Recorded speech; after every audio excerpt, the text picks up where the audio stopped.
we all have a different set of values, okay? We've talked about this in class before. The values are things that are most important to us to the things that are least important to us. Let's do it with these lines here.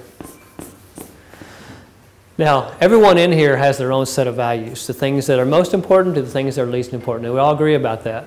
Everyone in here has things that are most important, that they really value a lot, and then there's things in your life that you really don't care as much about, right? Typically, they fall under 7 categories: spiritual, mental, vocational, financial, family, social, and physical, okay? And then there's subcategories that can go under these areas. These are the main topics. So everyone has a different set of values, and everyone's values are different because they're like fingerprints. And the reason is because our life experiences is what creates our values. You know, the things that we see that we're lacking the most in life are the things that we seek the most. So typically, you know, let's say you might have a high value on family and a real low value on career. You will tend to go toward a habit that will meet your highest values. If you think that smoking allows you to meet your highest values, somehow you think smoking actually helps me be a better parent, or smoking helps me be a better career person, then you're going to do it because you see that it has more benefits than drawbacks. So as long as you see that what you're doing has more benefits than drawbacks, you're going to continue to do it because you see it meet your highest values. And if you don't see that it meets your highest values, then you're more likely to stop doing those things. So we're drawn to the things that meet our highest values, and we want to run away from the things that don't meet our highest values. We all are like that. You're going to be attracted to things that support your values, and you're going to be attracted to people that support your values, and you're in a lifestyle that supports your values, but you're going to run away from the things that tend to not support your values. You kind of don't want to hang out with those people or do the things that don't meet your highest values. This is how we are. When you're living according to your highest values, you have more inspiration and you have more enthusiasm for life, and you live in the more love tos, choose tos, and desire tos. And when you're living according to your lowest values, you're living more in the have tos, got tos, and shoulds. The goal is to get to the point where you're living in the love tos, choose tos, and desires tos, because you have more inspiration about your life.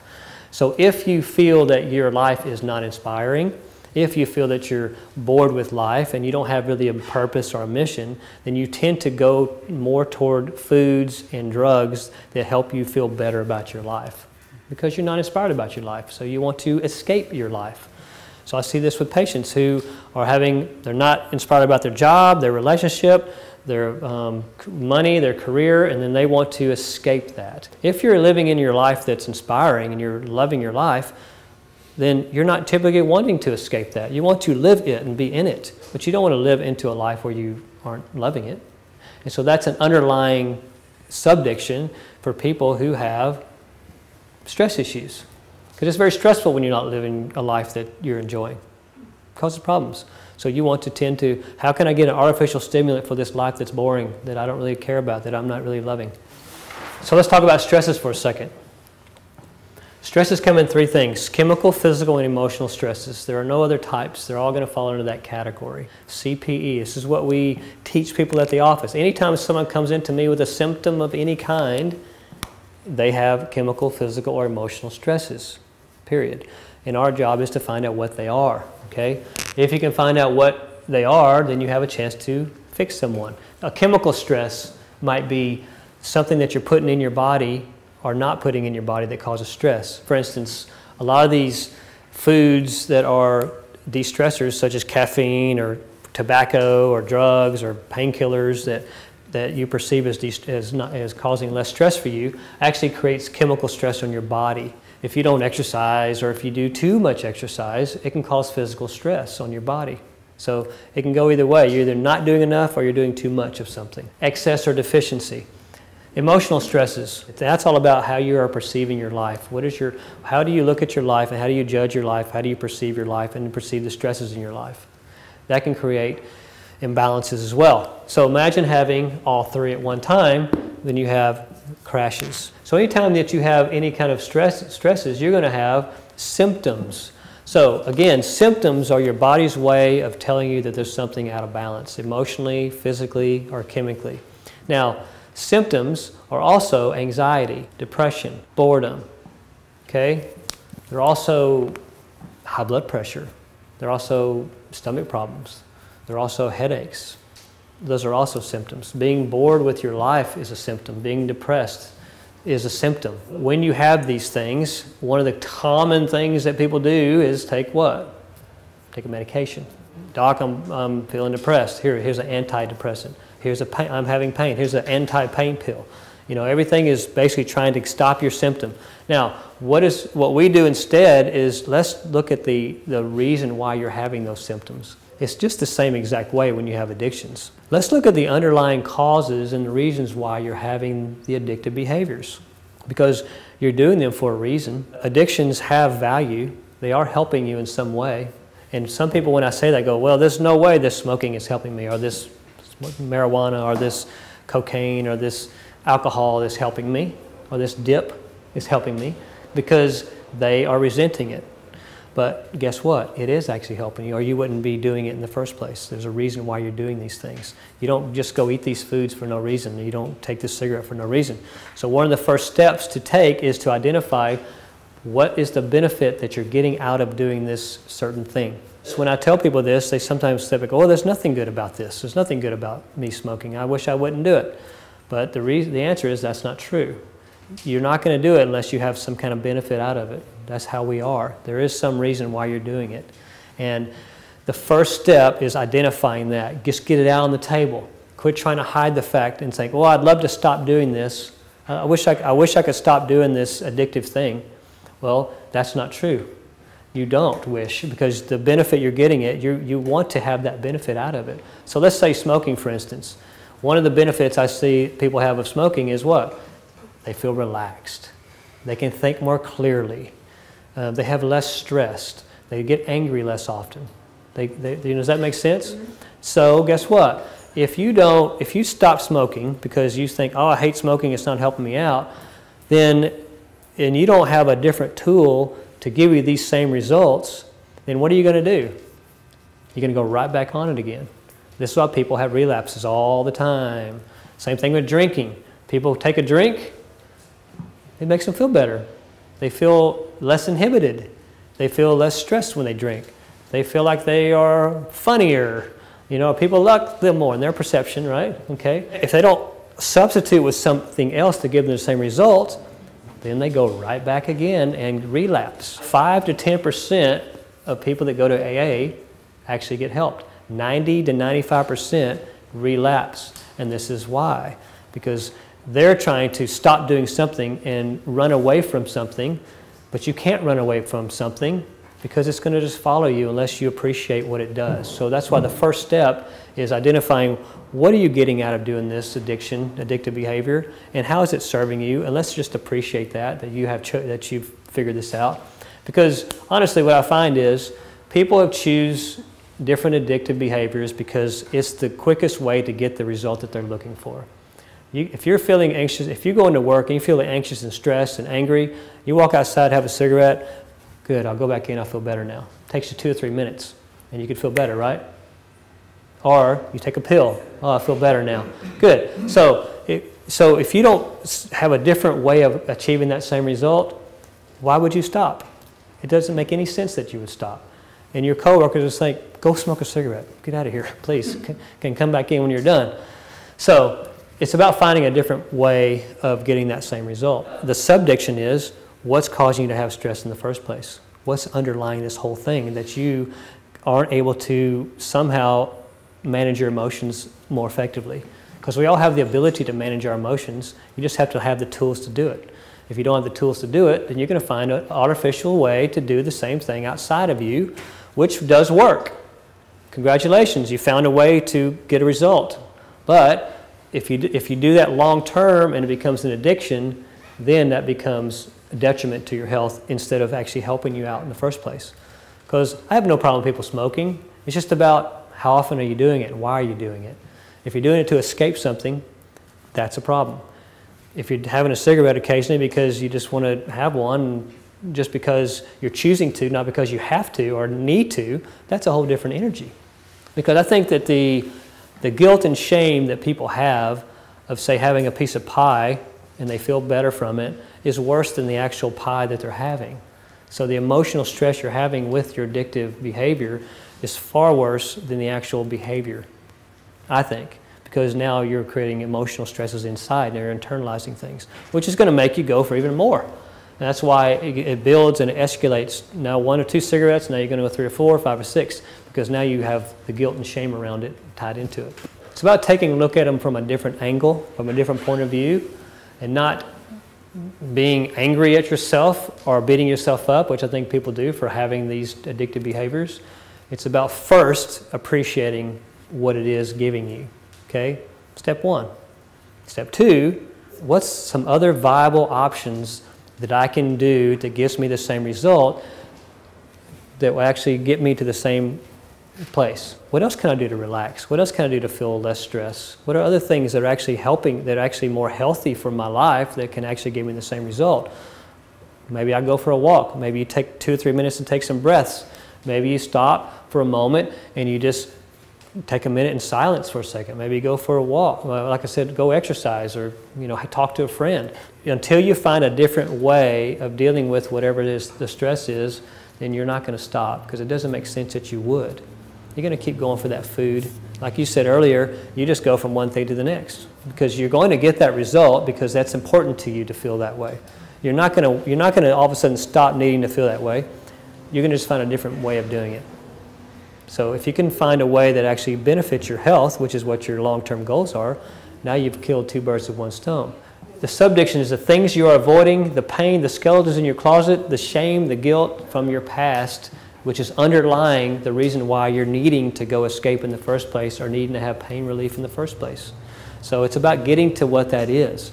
And there is a process to go through called addiction resolution process that Tanya and I teach, and you can actually take people through this process, find the underlying cause, find the viable options, and then actually get over whatever it is you actually feel that you're addicted to.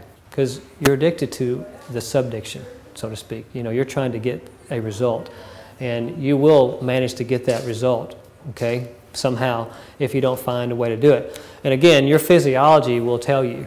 When you're in balance, it'll tell you when you're out of balance. When you're on purpose and you feel inspired and you're in balance, you don't want to go not be yourself and take something that makes you feel different than who you really are, such as alcohol or drugs or whatever. And I have no problem with drinking. I have no problem with really drugs, so to speak. It's just about why you're doing it and what it's for. Are you doing it because you want to run from something and get to a different state of being because you're not inspired about who you are? Then let's deal with that instead. Number 1 is know your values. Know what's most important to you. Know what's most important and why you're here. Like I said earlier, everyone has a purpose, and our purpose is in our highest values. If you're living according to your highest values, then you feel inspired, you feel healthy, you feel energetic, and you feel alive, okay? And so first, find out what that is, because most people don't realize what that is. They don't know what their values are. They don't know what drives them. They don't know what their purpose is. They don't know why they're here. Okay, but there's a reason, and if you've never stopped to take time to look and ask those questions, then to me that's number 1. Let's figure that out first. Because if you can base all the decisions that you make around what's important to you and why you're here and the things that are inspiring to you, then that gives you a really nice playing field to decide how you want to live your life. So you want to live your life according to your highest values. When you don't, you tend to get depressed, you tend to be anxious, you tend to be less inspired about your life, and then guess what? Now you need comfort foods to bring you back up again. Now you need drugs to bring you back up again because you're depressed about your life because it's not inspiring to you. I think we all have bouts of that in our life, and I see that when people have addictions, that's the number 1 thing that they have wrong is they're not living according to their highest values, they're not inspired, there's no purpose, no direction. They're just kind of floating around bored in a life that they're not inspired about. So number 1, find out what that is. What are your highest values? And there's a process called the value determination process you go through, and you can identify exactly what your highest values are, and now you know exactly what that is, and now you have something to base your life around. I know that you've gone through that process. I've done it many times. It's the most important thing you can do in your life, I feel like. Number 2, take a look at whatever it is you want to shift in your life. Eating, smoking, drugs, dipping, sex, whatever, gambling, whatever it is. identify what benefit you're getting out of that activity, even if it's another person. What is it that you're getting out of this other person, this other thing that you're doing? And there's going to be lots of benefits out of it. And even if you say, no, there can't be, bullshit, there is, let's look, okay? Because there always is benefits of it. Even the worst addictions you think you have that people are doing, there's a benefit that they're getting out of doing it. You just have to take time and look. So get it out there, and let's really be honest about what you're getting out of that. That's number 2. So if it's food, what do you get out of eating these comfort foods? How's it helping you? Okay, and let's really get that out there. Next thing is, let's take a look at some viable alternatives that get you the same result. Because here's the deal. This guy, before he drank 30 beers a day, he did other things that got him the same result. Somewhere along the way, it just became more convenient, he thought, to just start having beers to get that same result. Okay, but reality was, he didn't used to have the beers to need to get the same place, because he had less stress at that time, or he had other means of dealing with his anxiety. Okay, so try to find at least 5 viable options, alternatives that get you the same result. If it's a relaxing, then how else can you relax? If it's, I feel less anxious, how else can you be less anxious? If it's, well, it gives me more energy, what else can you do to give yourself more energy? And let's get those out on the table, and let's take a look at all the options that you've got, because there's going to be lots of them. And then it's about choosing which options can fit into your life. Because some people, you know, if I exercise an hour a day, I get the same result if I have 6 beers, okay? But you may not have an hour a day to exercise. So what else can you do that gets you that same result? Maybe it's journaling. Maybe it's talking to someone. Maybe it's having someone that you talk to, like a coach, you know, someone like what Tanya and I do. Because if you don't have any choices, then you're going to go back to the same thing that works. It works for you. Smoking a cigarette works for me. I don't have any other choices. I'm going to go do that because it gives me a result. It doesn't make sense that you would stop doing that. So we're going to put on viable options that actually work for you and help you get the result that you're going for. Because I think when people, when you finally get to the point where you're like, you know what, I'm sick of doing this addiction or whatever, I actually want to feel better and I want to live longer or whatever the thing is. You know, maybe you have, you know, some things happen in your life sometimes that can be life-changing. You have a heart attack, oh shit, I better change my lifestyle. Or I just had kids, I better change my lifestyle here. When you hit that point, whatever that is, you're going to want a different result. So what else can I do that gives me this result that I'm not getting that result from the other thing? Number 3 is you take your viable options and you ask yourself, how are these new options that I'm going to do going to help benefit my highest values and help me achieve my goals in life? So for instance, you were smoking and now I want to do yoga, okay? How is doing yoga going to help you get to the goals that you're creating, okay? How is doing yoga going to help me achieve my highest values, okay? Maybe you've decided your highest values are family. Well, how is doing yoga going to help me have a better relationship with my family? How is yoga going to help me have a better business, help me make more money? Whatever your highest values are, you link the new viables to the highest value. Next, you take the old thing you were doing, maybe it's smoking, drinking, dipping.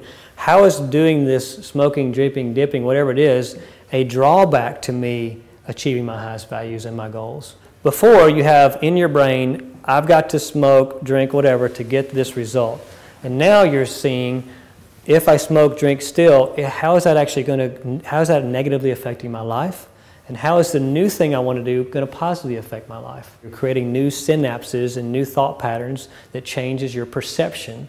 Because right now the perception is, I feel this way, I need to do this to feel better. That's a perception you have. So now if you shift the perception by shifting your thinking about it, then yes, you develop new thought patterns and processes around that, okay? So yeah, it is about doing that work and going through that process. If you don't, then you're not going to change the pattern. You're not going to change it. The 4th thing is now, let's find the underlying subdiction. What's the thing that you don't want to talk about? What's the thing that's really underlying the pain around your addiction that you've got? Why do you really need to escape your life? Here's a good example. Patient comes in, they have a problem with eating, they're overeating. It's a comfort food, they feel better. Okay, so we know that. What's the subdiction? Well, I have guilt and shame over something I did in my life, and I'm beating myself up. So this is the way that I feel better about myself, and I'm beating myself up, so I want to eat these foods so I don't have to think about that. Or I want to take this drug so I can not think about the thing that I'm feeling emotional stress about. So that would be the subdiction that you're hiding. So you've got to tackle that stuff, or you don't ever really get to the root of the problem. Because there's always going to be a subdiction that you're hiding, that you don't want to talk about, the thing that's the most painful, that you put in your subconscious and you don't want to talk about because it's too painful. That's why you're trying to avoid it. And so you do other things that keep you from handling that issue. That if you've got this underlying emotional issue that you're not dealing with, that you're burying, and you don't want to, every time you think about it, you feel stressed, you're going to want to not go there. And you're going to want to do other things to try to keep you from handling that problem. And the thing that's a big deal to someone else may think, well, why is that such a big deal? Well, it's because that's their thing. That's why we all have different values. We all see things differently. We all filter the world through different value systems. So you may think something's terrible, and I may think, well, that's no big deal. Who's right and who's wrong? Neither one of us. It's just your perception. So that's why you have to take into account the person's values and their perceptions, because you're filtering your life based around your values. And so you've got to go there first and find out, what are my values? And once you realize that, then it starts making clear sense why you have stresses. Because you have, when you're dealing with your, when you're dealing in your highest values, the things that are most important to you versus least, this is where you have your buttons. This is where you get angry. This is where you get emotional. You get emotional and angry and upset about the things that are important to you. So having emotions is not bad. It's actually teaching you more about what's important to you.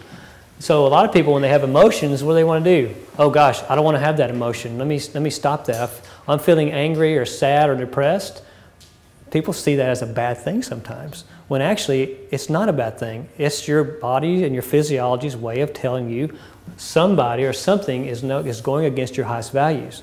And let's go find out what that is so I can learn about myself. If you just ignore those emotions and you hide those emotions and don't deal with the emotions, they're just going to be buried in there, and that stuff gets buried into your body. When I went to my course just like 2 years ago, we went through 1,000 symptoms and diseases and their emotional links. Every disease, every symptom you have has an emotional component to it. So if you don't deal with your emotional issues, then it's just going to get stored in your body and manifest as symptoms and diseases. You might as well allow the emotions to come up, because that's your communication to yourself. That's your emotion, that's your physiology telling you there's a problem here.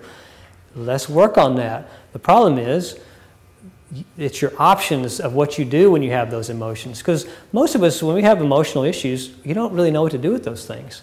And who are you going to go ask? You're going to go to the medical doctor? What's he going to say to you? Here, take this. Shut up. Doc, I'm stressed out. I'm emotional. Here, take this. Come back. Doesn't work. And they label you as, well, you're a depressed person. You're bipolar. You have problems. And is that true? It's not true. It's you've got stresses because something in your perception is going against your highest values, and your buttons are pushed. When you have emotions, don't try to hide from those things, okay? Allow your emotions to come up front, and let's find out what's causing them, because that's going to tell you a whole lot about yourself. It's going to tell you a lot. And if you're in relationships, I think it's important for whoever you're with to know these things as well, because if someone you're with knows your highest values, then they don't know how to communicate with you, okay? If they don't, they may be pushing your buttons, and they don't even realize it, because they don't really know what's important to you and what your values are. So I think the emotions are crucial, and you have to, it's just like symptoms. Emotions are symptoms, and if you don't pay attention to your symptoms, they're going to keep coming right back, and they get bigger and bigger and bigger. Okay, emotions are the same way. You got a little anxiety, you got a little depression. If you don't handle that, then you're going to have more anxiety and more depression later as it keeps getting worse, because you haven't fixed the problem. Same thing with the back problems, neck problems, and all that kind of stuff. I'm all for let's dealing with the underlying issue, and let's fix the stuff. I think it's more lasting that way. And this is why I think conventional medicine, conventional treatments don't work very well, because you're not hitting the underlying problem. Just like back pain, if you don't find the underlying reason, it's going to come back. If you have addictions, you don't find the underlying reasons, it doesn't make sense that it would just miraculously go away. It's not going to happen. Or you're going to change to another addiction. Okay, you're just going to go from one thing to the next because you haven't really found the reason why you're done in the first place. So get to the sub-addiction. It's vital to do that. Just go through your entire life, and we do a process on this to where you look at each decade of your life. 0 to 10, 10 to 20, 20 to 30, 30 to 40, 40 to 50, all the way up. And you look at every event in your life that you label as bad, which I bet you have some, because the emotional stresses that you have today are going to be from things that have happened in your past that you've labeled as negative, and you have a perception that something was wrong. And those, if you stack all those things up to the current day, that can be a lot of emotional stresses. And that's going to be, somewhere in there is going to be the underlying sub-addictions that are driving your addictions. So it's about going through and looking for those things. And Tanya does a process called the timeline process, which takes people through this. And it's amazing to go through. And what if you went through your entire life, and every event that you thought was bad, you all of a sudden realize also had good to it as well. And it no longer is a charge and is no longer baggage. And you go to the next one and you do the same thing. Well, I think that was bad. Well, now I can see it as it had good as well. So now that's not anything either. And you keep going to each event and you neutralize all the negative events in your life, and you realize that they actually both have positive, and it wasn't positive or negative. I was just judging it that way. And now you release all that baggage. Do you think you might feel better? Have less stress, less anxiety, less fear, less guilt? Absolutely. To me, that's more effective. And now you're going to actually feel better.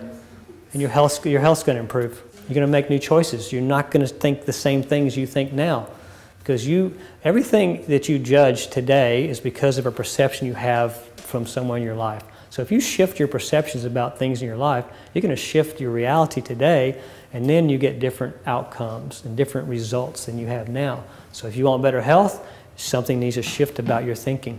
Better relationship, better job, better career, more money. Shift the way you think about your life. The only way to do it is go back and dissolve any baggage that you have now, and then you will start getting your results.